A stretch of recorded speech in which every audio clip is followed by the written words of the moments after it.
Assalamualaikum warahmatullahi wabarakatuh. Sobat Ahsul rahimakumullah. Abu Nawas suatu hari menjelajahi hutan bersama Baginda Raja. Kala itu Baginda Raja mengajak Abu Nawas untuk mengawal dirinya. Di sepanjang perjalanan ke hutan, Abu Nawas dan Baginda Raja serta beberapa pengawal menyusuri sungai. Baginda Raja mengingatkan kepada Abu Nawas dan para pengawalnya soal undang-undang kebersihan lingkungan. Salah satu pasal undang-undang tersebut berisi dilarang buang air besar atau BAB di sungai kecuali raja atau seizin raja. Pelanggaran atas pasal ini adalah hukuman mati. Di tengah pengembaraannya di hutan, Baginda Raja kebelet buang air besar. Dikarenakan di dalam hutan, Raja BAB di sungai yang airnya mengalir ke arah utara. Ketika Baginda Raja buang air besar, Abu Nawas ikut buang air besar juga di sebelah selatan Baginda Raja. Begitu Baginda Raja melihat ada kotoran lain selain kotorannya, dia langsung marah. Belakangan diketahui bahwa yang buang hajat adalah Abu Nawas. Demi hukum, Abu Nawas dibawa ke pengadilan. Ia divonis hukuman mati. Sebelum hukum dilaksanakan, Abu Nawas diberi kesempatan untuk membela diri. Baginda Raja yang mulia, saya rela dihukum mati, tapi saya akan sampaikan alasan kenapa ikut buang air besar bersama Baginda Raja. Itu adalah bukti kesetiaan saya kepada Raja. Karena sampai kotoran Raja pun harus saya kawal dengan kotoran saya. Itulah pembelaan saya dan alasan saya, wahai Baginda Raja. Sekarang hukumlah hamba. Jelas Abu Nawas. Tak pelak, pledoi tersebut membuat Baginda Raja terharu. Abu Nawas yang tadinya divonis mati, lalu diampuni dan malah diberi hadiah oleh Baginda Raja.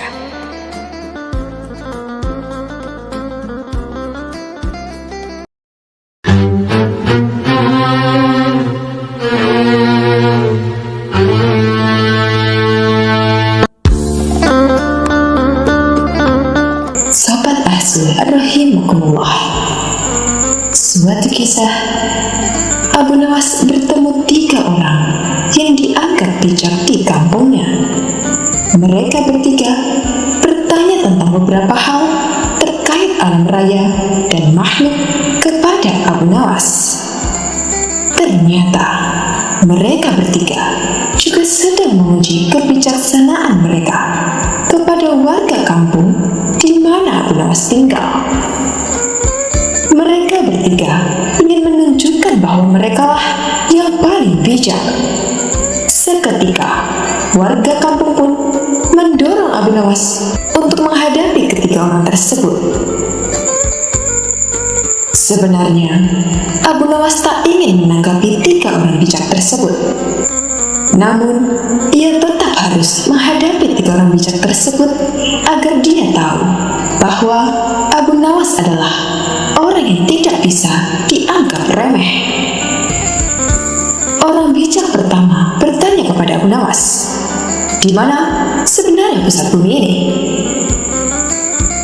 "Tepat di bawah telapak kaki saya," jawab Abu Nawas. "Bagaimana bisa saudara buktikan hal itu?" tanya orang bijak pertama tadi.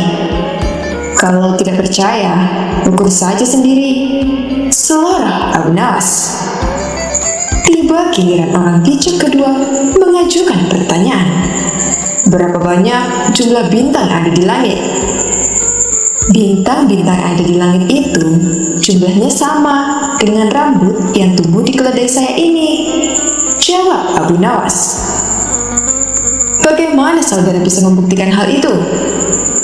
"Kalau tidak percaya, hitung saja rambut yang ada di keledai itu, dan nanti saudara akan tahu kebenarannya," ujar Abu Nawas.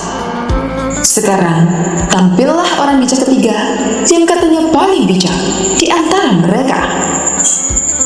Ia terganggu oleh kecerdikan Abu Nawas dan dengan ketus bertanya, "Tampaknya saudara tahu banyak mengenai keledai, tapi coba saudara katakan kepada saya, berapa jumlah bulu yang ada pada ekor keledai itu?" "Saya tahu jumlahnya. jumlah bulu yang ada pada ekor keledai saya ini sama dengan jumlah rambut di janggut saudara? Jawab Abu Nawas. Bagaimana Anda bisa membuktikan hal itu? Tanya orang bijak ketiga lagi. Begini, saudara mencabut selembar bulu dari ekor keledai saya, dan kemudian saya mencabut sehelai rambut dari janggut saudara. Kalau sama, maka apa yang saya katakan itu benar. Tapi kalau tidak, saya keliru. Ceplos Abu Nawas.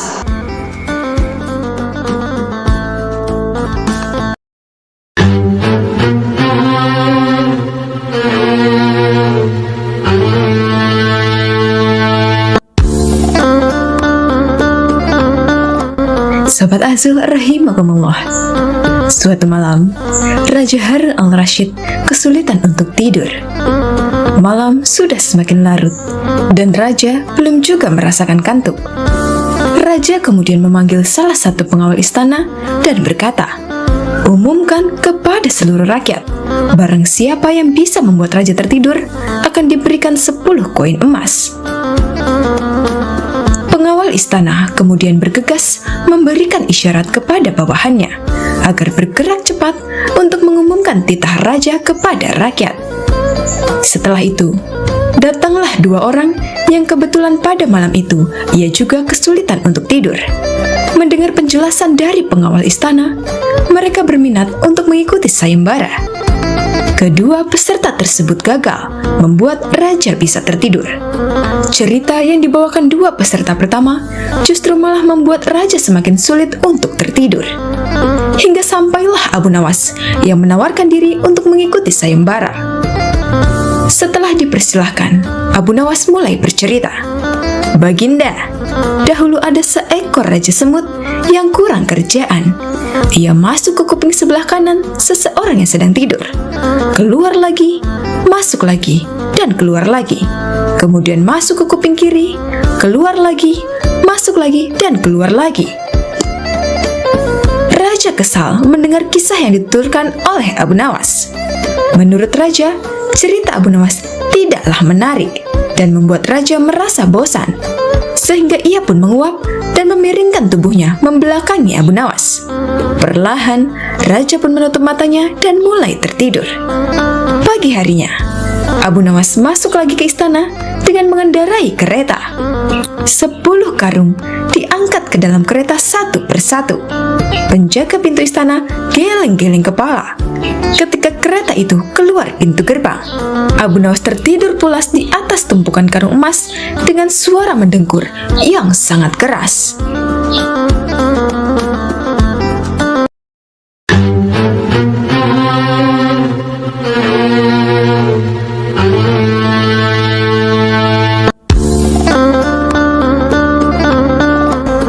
Sobat Azul rahimakumullah. Ulah konyol Abu Nawas sang wali sufi kali ini benar-benar keterlaluan. Ia memasukkan pisau belati ke dalam tas prajurit pengawal kerajaan. Akibatnya, sang raja sempat menuduh prajurit tersebut hendak membunuh dirinya. Prajurit yang tidak tahu menahu itu menyangkal tuduhan sang raja.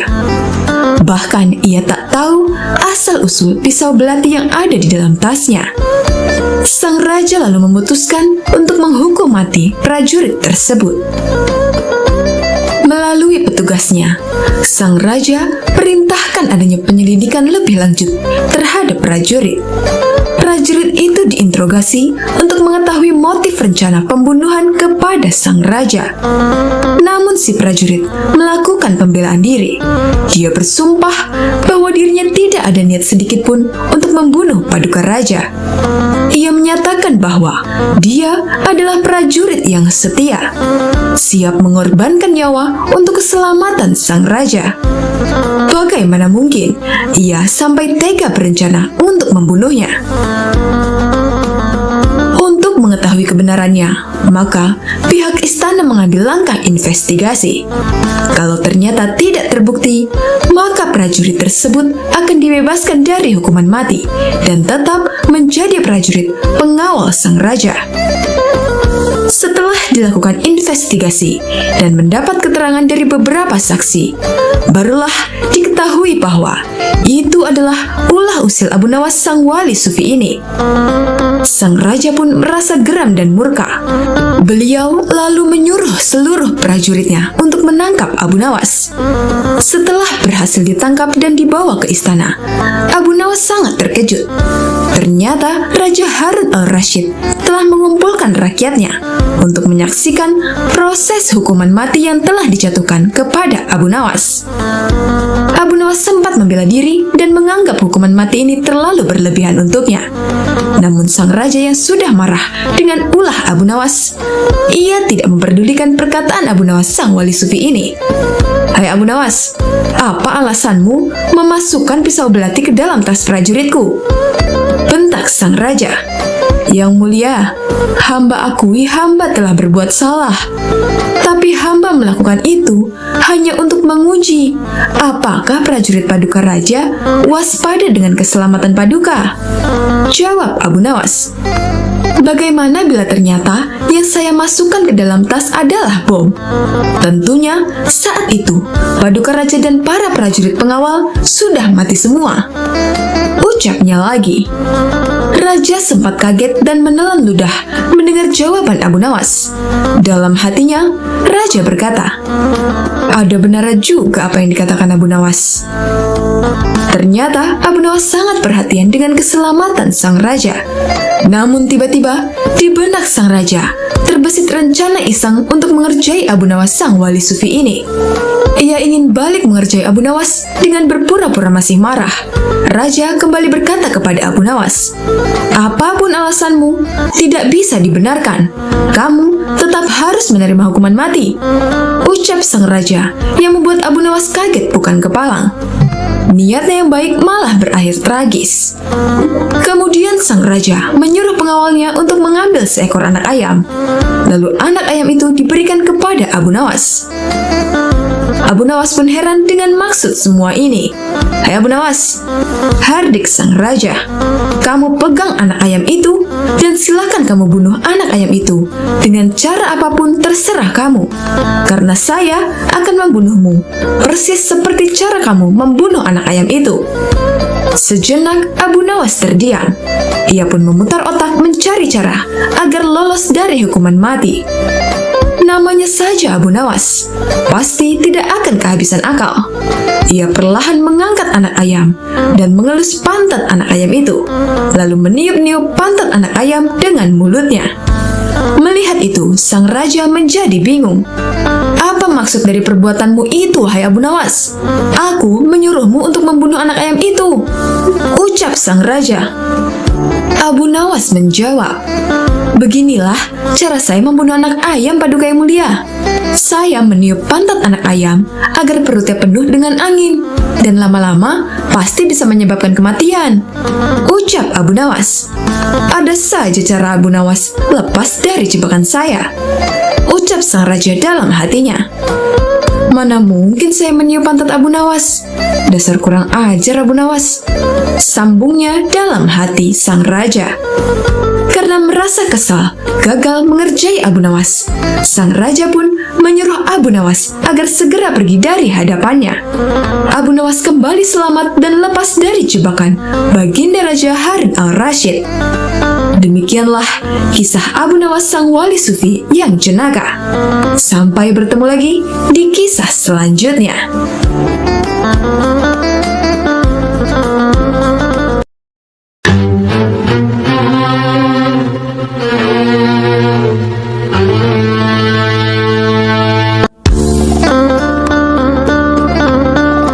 Sobat Azul rahimakumullah. Di suatu pagi yang cerah, Baginda Raja Harun al-Rashid mengajak beberapa menterinya pergi bertamasya ke sebuah tempat wisata. Tak lupa, Baginda Raja juga mengajak Abu Nawas sang wali sufi yang merupakan staf khusus kerajaan untuk menambah suasana liburan menjadi lebih asik. Di tengah-tengah perjalanan menuju tempat wisata, dari kejauhan mereka melihat seorang kakek yang sedang menunggangi seekor keledai. Sang raja pun berkata, "Wahai menteriku, tanyai siapa orang tua itu." Perintah sang raja kepada menterinya yang bernama Ja'far.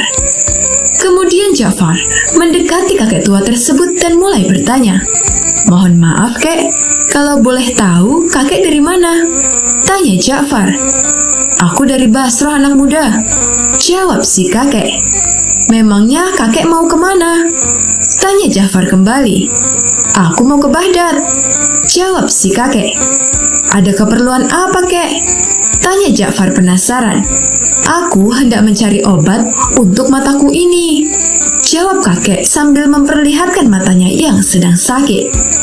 Di tengah percakapan mereka, muncul ide jahil Baginda Raja. Ia pun kemudian berbisik kepada Abu Nawas. "Wahai Abu Nawas, coba kamu ajak kakek itu bergurau." Abu Nawas membalas, "Jangan Baginda, kasihan. Dia adalah orang tua. Saya takut kakek itu marah," ucap Abu Nawas. "Sudahlah, itu nanti urusanku. Intinya, ajak saja kakek itu bergurau," desak Baginda Raja. "Baiklah kalau begitu, akan aku lakukan," ucap Abu Nawas. Ia pun segera menghampiri kakek yang sedang bersama Ja'far. "Kek, misalkan aku berikan Anda resep untuk mengobati mata kakek itu, apa imbalannya?" Tanya Abu Nawas. "Aku akan berikan imbalan yang sesuai untukmu," jawab si kakek. "Kalau begitu, dengarkan baik-baik resep ini, kek," ujar Abu Nawas. Dengan raut wajah serius, si kakek tak sabar menunggu perkataan Abu Nawas. "Jadi begini, kek. Kakek ambil 3 tiupan angin, 3 sengatan terik matahari, 3 pantulan cahaya rembulan, dan 3 sorot lampu biasa. Setelah semuanya terkumpul, maka kakek tumbuk pada sebuah lumpang yang tak berlubang. Kemudian kakek taruh ramuan yang telah lembut itu ke dalam sebuah mangkok besar yang sudah pecah berkeping-keping. Dan jangan lupa kakek harus menyimpannya di udara selama 3 bulan. Setelah masa 3 bulan lamanya, maka oleskan ramuan itu ke mata kakek yang sakit sebanyak 3 kali sebelum tidur. Insya Allah, kakek akan sembuh," kata Abu Nawas. Mendengar perkataan Abu Nawas itu, si kakek pun naik pitam. Akhirnya si kakek turun dari keledainya dan menghampiri Abu Nawas. "Ambil keledai ini sebagai imbalan awal," kata si kakek sambil memalingkan wajahnya dari Abu Nawas. "Jika setelah menggunakan resepmu itu mataku menjadi sembuh, aku akan memberimu lagi imbalan seorang budak wanita yang setia melayanimu. Dan jika kelak ternyata kamu telah mati terlebih dahulu sebelum aku, budak wanita itu juga akan setia menemanimu di neraka sana. Ia akan setia meludahi matamu dan memukul wajahmu sambil berteriak dan mengejekmu," ucap sang kakek menyumpahi Abu Nawas. Abu Nawas tak menyangka, ternyata balasan gurauan si kakek lebih menyakitkan. Seketika Baginda Raja pun langsung tertawa terpingkal-pingkal, sedangkan Abu Nawas hanya bisa melongo mendengar jawaban si kakek. Oleh karenanya, Baginda Raja kemudian memberi hadiah kepada kakek tersebut. "Terima kasih Baginda yang mulia," kata si kakek dengan hati yang bahagia. Tak lama setelah itu, si kakek pergi meninggalkan mereka. Namun Baginda Raja masih saja tak bisa menahan ketawanya. Ia terus tertawa sepanjang perjalanan. Sementara Abu Nawas terus menggerutu mengingat kejadian barusan. Niatnya mau mengerjai si kakek, malah dia yang kena. Mendengar Abu Nawas berkata demikian, bukannya kasihan, tawa Baginda malah semakin menjadi-jadi. Abu Nawas, baru kali ini aku melihatmu tak bisa berkutik di depan seorang kakek tua," ujar Baginda Raja sambil terus tertawa.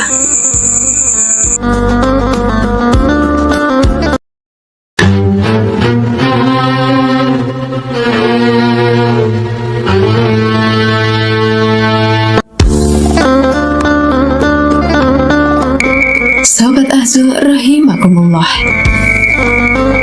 Kecerdikan akal yang dimiliki Abu Nawas sang wali sufi memang luar biasa.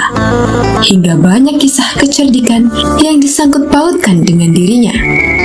Dikisahkan, Abu Nawas mendadak terkenal menjadi ahli ramal. Banyak orang yang datang kepadanya untuk diramalkan nasibnya. bahkan orang-orang terkenal dari negeri seberang juga ikut mengantri di rumah Abu Nawas untuk diramal nasibnya oleh sang wali sufi. Baginda Raja Harun al-Rasyid merasa khawatir. Jangan-jangan Abu Nawas bisa membahayakan kerajaan. Maka tanpa pikir panjang, Abu Nawas ditangkap dan dijebloskan ke dalam penjara. Bahkan Abu Nawas hendak dihukum gantung oleh Raja Harun al-Rasyid yang menganggap bahwa Abu Nawas membahayakan kerajaan karena dia jadi peramal yang terkenal. Baginda Raja memvonis Abu Nawas dihukum mati. Akan tetapi, semua ini sudah diperhitungkan oleh Abu Nawas. Dirinya tidak merasa gentar sama sekali. Setelah hari yang ditentukan telah tiba, Abu Nawas digiring ke tempat tiang gantung. Abu Nawas berjalan dengan wajah ceria dan penuh senyuman. Baginda Raja sendiri heran dengan tingkah Abu Nawas ini. "Hai Abu Nawas, di saat-saat terakhirmu, kenapa kamu malah terlihat bahagia?" tanya Raja penasaran. "Bagaimana saya tidak bahagia, Paduka Raja? Karena dimanapun saya berada, Baginda selalu setia menemani saya," sahut Abu Nawas. "Saya sangat beruntung mempunyai raja seperti Baginda," ujar Abu Nawas lagi. "Apa maksudmu, Abu Nawas?" tanya Raja tak mengerti. "Paduka yang mulia, sudah tahu sendiri kan kalau saya sudah terkenal sebagai peramal yang tidak pernah meleset," ucap Abu Nawas lagi. "Menurut ramalan saya, 3 hari setelah kematian saya, maka Paduka akan menyusul saya di akhirat," ucap Abu Nawas sangat yakin. "Kita akan di sana bersama-sama, Paduka yang mulia, dan saya bisa mengadukan perbuatan Paduka kepada para malaikat di sana," ucap Abu Nawas menakut-nakuti sang raja. Spontan, wajah Baginda Raja Harun al-Rasyid langsung menjadi pucat. Dia pun terlihat takut dan sangat gemetaran. "Prajurit, segera lepaskan Abu Nawas. Bawa dia kembali ke dalam penjara," perintah Baginda Raja. Akhirnya, Abu Nawas tidak jadi dihukum mati. Bahkan di dalam penjara pun, Abu Nawas kembali berkata kepada prajurit, "Hai prajurit, sampaikan kepada Baginda Raja, kalau saya terus-terusan di sini, saya bisa sakit, dan akhirnya saya mati. Itu artinya, Baginda juga tidak lama lagi akan mati juga," ucap Abu Nawas. Prajurit tersebut segera menyampaikan pesan Abu Nawas kepada Baginda Raja. Untuk kedua kalinya, Baginda Raja dibuat takut oleh Abu Nawas. Maka dengan segera, dia membebaskan Abu Nawas. Untuk meyakinkan keselamatan Abu Nawas, Baginda Raja menyuruh beberapa prajurit untuk mengawalnya sampai rumah. Setibanya di rumah, Abu Nawas kembali berkata kepada para prajurit, "Hai prajurit, kalian tahu sendiri kan, beberapa hari ini aku tidak bisa bekerja. Di rumahku tidak ada hidangan sama sekali. Lalu kami sekeluarga mau makan apa? Saya bisa jatuh sakit dan meninggal karena ini. Sampaikan perkataan saya ini kepada Baginda Raja," ucap Abu Nawas. Alhasil, Baginda Raja pun kembali dibuatnya menjadi takut. Dia pun memerintahkan pengawal untuk memenuhi kebutuhan keluarga Abu Nawas, termasuk memberikan hidangan lezat setiap hari ke rumah Abu Nawas.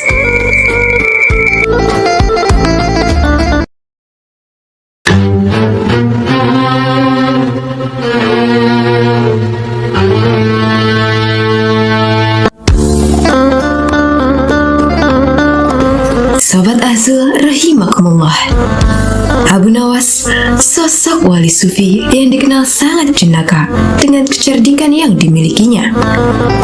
Abu Nawas kerap mendapat tugas yang tidak masuk akal dari sang raja. Namun sang wali sufi ini mampu melakukannya dengan kecerdikan yang dimilikinya.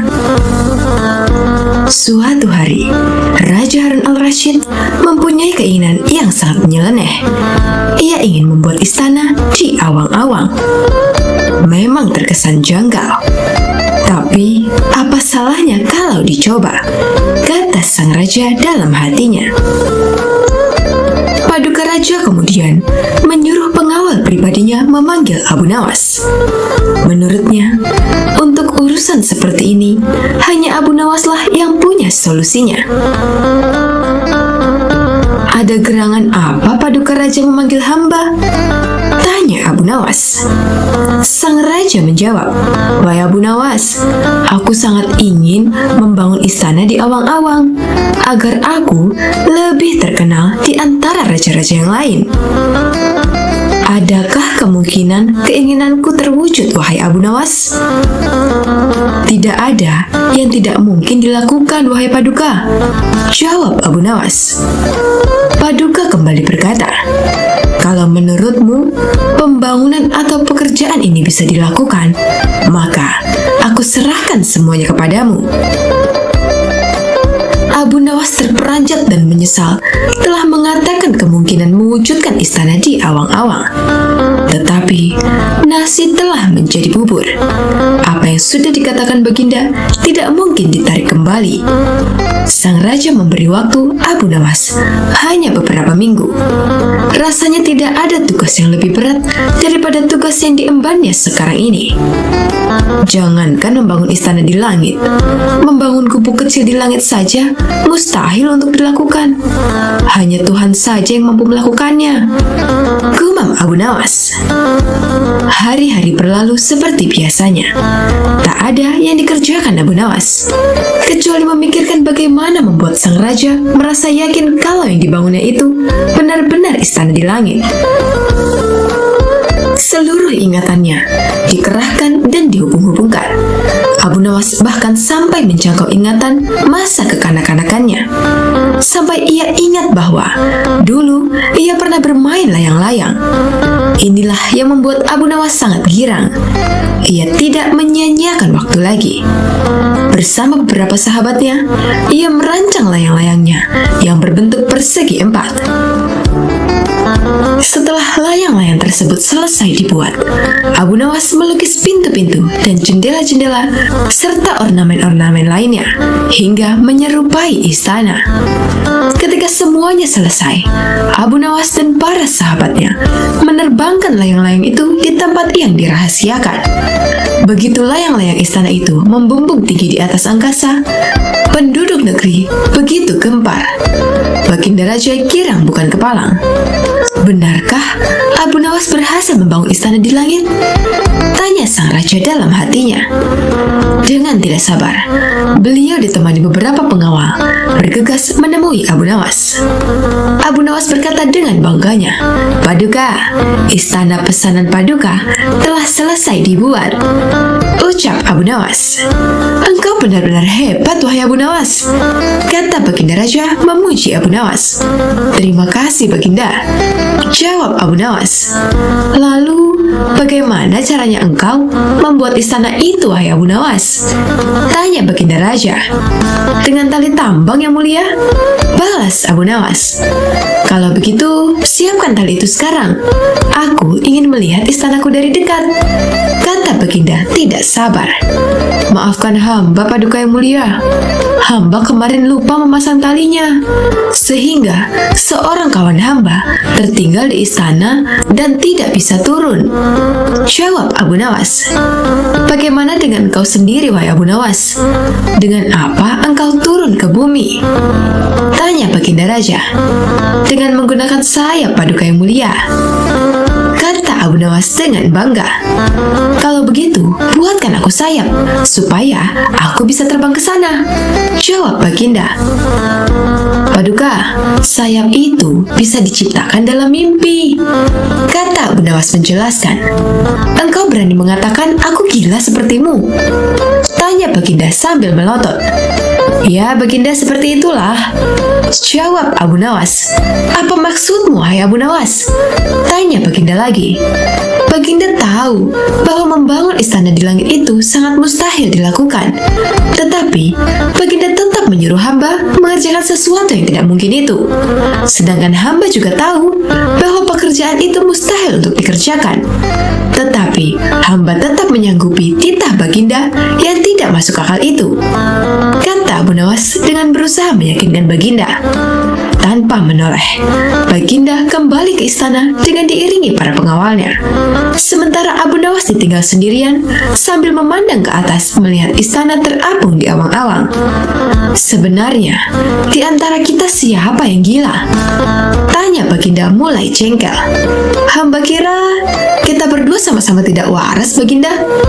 Tapi duluan yang punya ide, jawab Abu Nawas sambil senyum tanpa ragu. Demikianlah kisah Abu Nawas membuat istana di awang-awang.